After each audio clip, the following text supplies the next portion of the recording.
எண்ணெய் ஊற்றிக்கலாம். கொஞ்சம் சீரகம் போட்டுக்கலாம். கருவேப்பிலை வெட்டி வச்சா இஞ்சி கொஞ்சம் சேர்த்துக்கிறோம். பூண்டு கொஞ்சம் சேர்த்துக்கிறோம். சீரகம் கருவேப்பிலை இஞ்சி பூண்டு சேர்த்து நம்ம அதை வதக்கிடுறோம். ஒரு பெரிய சைஸு வெங்காயத்தை நம்ம அப்படியே நல்லா வெங்காயம் நல்லா இது வதங்கிட்டோம். வெங்காயம் அழகாக வதங்கிடுது. நறுக்கி எடுத்துன்னு உருளைக்கிழங்கு நம்ம சேர்த்துக்கலாம். உருளைக்கிழங்கு சேர்த்துட்டு நம்ம அழகாக இதை வதக்கணும். அரை ஸ்பூன் மல்லித்தூள், ஜீரகத்தூள் சேர்த்துக்கலாம். ஸ்பூன் சேர்த்துக்கலாம். கொஞ்சம் ஒரு 1/4 ஸ்பூன் சேர்த்துக்கலாம். 1/4 ஸ்பூன் கரம் மசாலா தூள் சேர்த்துக்கலாம். எல்லா தூள் வகையும் சேர்த்துட்டு லைட்டாக நம்ம இதை அழகாக வதக்கிக்கலாம். வதக்கிட்டோம்.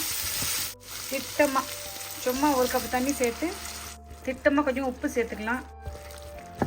உப்பு சேர்த்து இதை நல்லா அழகாக கலந்து விட்டுட்டு கொஞ்ச நேரம் மூடி போட்டு இதை கொஞ்சம் வேக வைக்கலாமா. எல்லாம் அழகாக நான் போட்ட மசாலாவில் உருளைக்கிழங்கு எல்லாம் அழகாக வெந்து வந்துடுச்சு. ஒரு குடை மிளகாய் சேர்த்துக்கிறேன். கொஞ்சம் பிரிங்கி ஆனியன் ஒரு குடை மிளகாய் சேர்த்துக்கிறேன். நான் உங்களுக்கு விருப்பம் இருந்தால் இந்த குடை மிளகாய் சேர்த்துங்க, இல்லை விட்டுடுங்க. இல்லைன்னா சாதாரண மிளகாய் கூட சேர்த்துக்கலாம். ஏன்னா நம்ம மிளகாய் தூள்லாம் போட்டுட்டோம். கொஞ்சம் காரம் இருக்கும், போதுமான காரம் இருக்கும். அதனால நான் ஒரு கப்பிஷன் வச்சு போட்டுருக்குறேன். உங்களுக்கு விருப்பம் இருந்தால் அந்த கப்பிஷன் சேர்த்துங்க, இல்லைன்னா விட்டுடுங்க. இப்போ இதில் ஒரு முட்டை சேர்த்துக்கிறேன்ப்பா. நான் இதில் ஒரு முட்டை ஆட் பண்ணிக்கிறேன். முட்டையும் உங்களுக்கு விருப்பம் தான் எக்ஸ்ட்ரா டேஸ்ட்டுக்காக சேர்த்துக்கிறேன். நான் அப்படியே வேகட்டும். ஸ்பூனு நெய் சேர்த்துக்கிறேன்.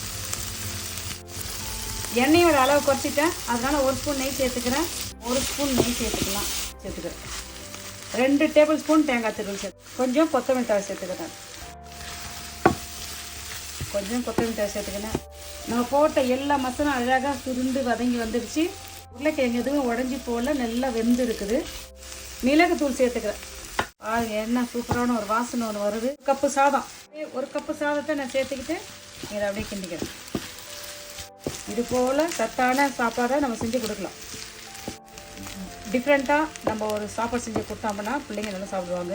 காரம் பார்த்துங்க, உப்பு காரம் உங்கள் விருப்பப்படி. வாங்க நம்ம சாப்பிட்டு பார்க்கலாம். என்ன சூப்பரான சுவையான அழகான ஆரோக்கியமான எளிமையான முறையில் நம்ம ஒரு உருளைக்கிழங்கு சாதம் செஞ்சிட்டோம். பாருங்கள், சாப்பிட்டு பாருங்கள். ரொம்ப ஹெல்த்தியாக சாப்பாடு எனக்கு செஞ்சிட்டோம். இல்லை இதே மெத்தட் செஞ்சு பார்த்துட்டு நான் செஞ்ச இந்த உருளைக்கிழங்கு சாதம் எப்படி இருந்துச்சு சொல்லுங்கப்பா. பாய். தேங்க்யூ.